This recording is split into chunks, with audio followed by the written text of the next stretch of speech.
Hi, beautiful friends. Welcome to Dearly Not So Departed podcast. I hope everyone is doing fabulous.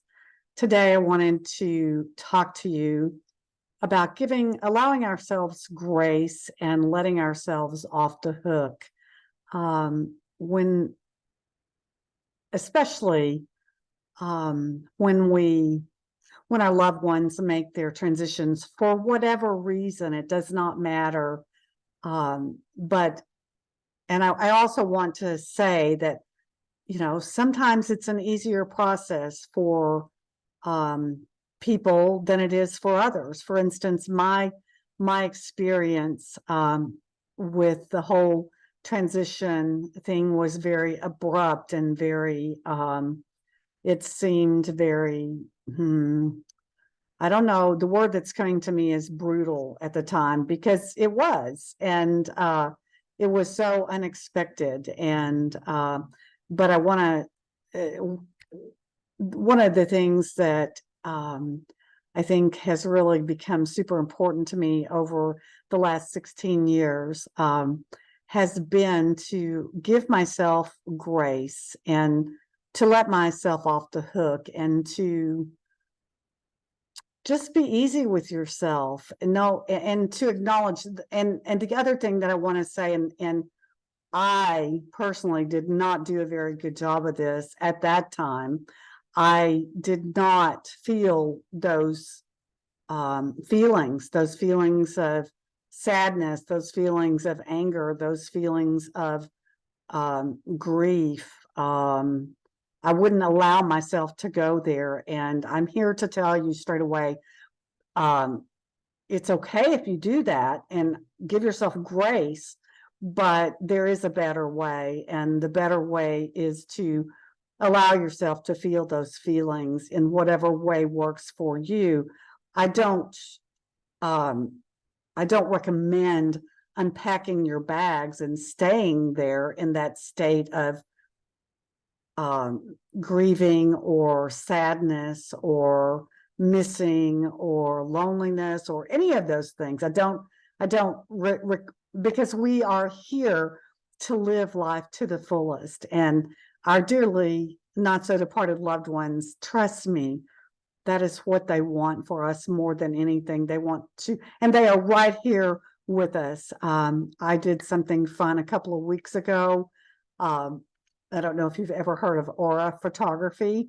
When I first heard about it, I first heard about it, it was about 20 years ago. And I was instantly drawn to it like a magnet. I'd never heard of it, but basically you go and you put your hands on these sensors, and there's a backdrop, and they have this special camera, an aura camera, and it takes a picture of your energy, and then it prints out like a Polaroid. And so a couple of weeks ago, I went, I've been wanting to do it for quite some time. I had it done. In fact, my husband and I had it done about 2 months before he made his transition. And it was really cool. He was really into all this kind of stuff as well.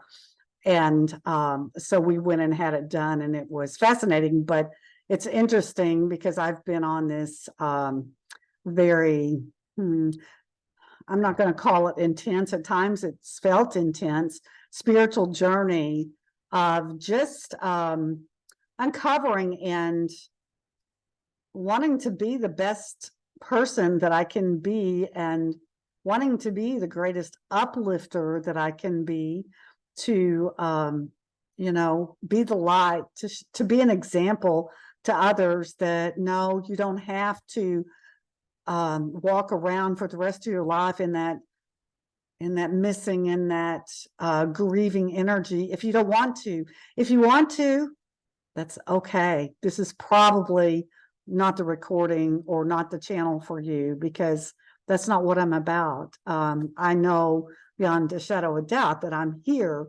to impart this knowledge that's been given to me and to share it with others, that you can live a joyful life. And so again, back to, so the aura photo, it was so much fun. And it was really cool because there was a male energy on my right side that showed up, and it was mostly white, but it had some pink at the top, and then it had some gold at the bottom. And the colors, I mean, the white energy is definitely a presence from the other side for sure.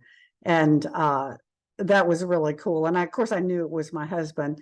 And the other cool thing is that the pink at the top, that pink represents love. And I will write a blog post about this and put it on my Facebook, Dearly Not So Departed Facebook page, and put the picture up, and I will do that. But it was just incredibly fun. But it just goes to show that, 15 years later, and I also want to say that their energy is not, it's not singular, me as the person that I am, and you as the person that you are, that's a human construct. But I want you to understand that in the non-physical realm, it's all a mixed bag. It's just energy. Remember, they don't have biology, they don't have physical bodies. They don't, it's just energy. It's just energy. So which is a really, really cool thing, I think. But yeah, so that was a really cool experience. And it was heartwarming, and it of course wasn't a surprise to me. I kind of already knew what came up for me.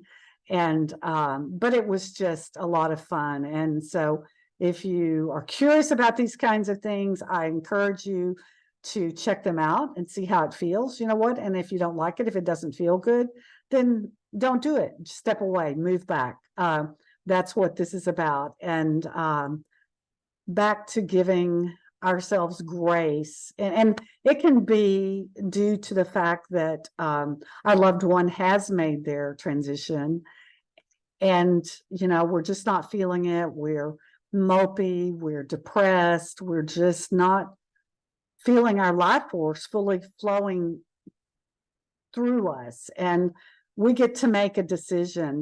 We can have a talk with ourselves and say, look, I'm ready to feel better about this. And you can have a conversation with them, ask them to help you feel better about this, because it's not your preference. Maybe you didn't ask for it. Nobody does, but it is part of this cycle and circle of life here on planet Earth. So give yourself the grace. So if you are in that state where you're just resisting it, I highly, highly encourage you to just take a step back, just have some compassion for yourself, and just let yourself and everyone else off the hook. And if there's anybody that's close to you that might be feeling this way,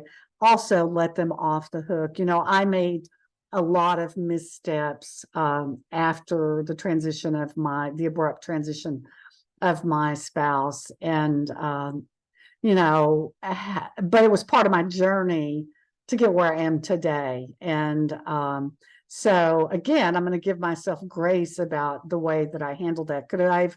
Sure, there are ways I could have improved on that, but at the time I was doing the best that I could. So we are here to expand and to find our joy, and that's what I'm all about. That's what this channel's about. That's what my work's about. But I don't want you to feel alone. There was when I was going through my journey many years ago, especially in the beginning, there was no one for many, many, many years, even still to this day, because people just simply don't want to talk about this topic. They would rather avoid this like the plague. But I'm here to tell you that if you do talk about this subject, and if you do get comfortable with it, it's this mind-blowing freedom, because you're no longer afraid of this topic of death. So again, give yourself some grace, let yourself off the hook, have compassion for yourself and for others, and give them grace and let them off the hook, and just be kind to yourself. Thank you so much. Have a beautiful rest of your day or evening. See you next time. Bye.